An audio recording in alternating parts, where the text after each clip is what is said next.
पक्षाचे आमचे सहकाऱ्यांनी निदर्शनास आणल्या, कारण बऱ्याच ठिकाणी नावं एकाच माणसाचं नाव 2-2, 3-3 मतदारसंघात असू नये.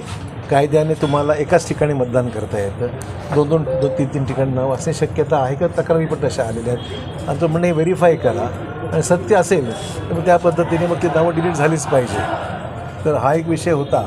त्यानंतर नावं मतदार केंद्र चुकीच्या ठिकाणी झालेलं आहे आणि बाकी ठिकाणीसुद्धा इतर ठिकाणी नावं विखुरलेली आहेत. त्यांचं जे बूथ आहे त्याला 2 किंवा 16पर्यंत संधी आहे. जी काही नावं आता अन्य ठिकाणी आलेली आहेत त्याच्याऐवजी त्यांना जे बूथ आहे त्या बूथला त्यांना मतदान करता आलं पाहिजे. फॉर्म नंबर त्याला 8 आणि असं भरण्याची तरतूद आहे. ही चर्चा होऊन ज्या ठिकाणी अशा अडचणी आहेत त्यांनी दक्षता घेतलेली आणि तेवढे फॉर्म भरून द्यायचं आम्ही मान्य केलं होतं. हे इतर पक्षातलं कोणी असं करत आहे का, असं तुम्हाला आरोप आहे का? मला इतर पक्षाची माहिती नाही. म्हणजे मी ज्या पक्षात आहे त्याचीच मला माहिती आहे. जे पण गेले अनिल देशमुख यांच्या बोलण्याला तथ्य आहे. अशोक चव्हाण यांचा आदर्श घोटाळ्यात नाव आलं होतं, ते भाजपमध्ये गेले, याबद्दल काय सांगाल? मला आपले संजय राऊत फार मोठे ग्रस्त आहेत. ते रोज विधानं करत राहतात. त्यांच्या विधानाला रोज उत्तर देणं हे चुकीचं आहे.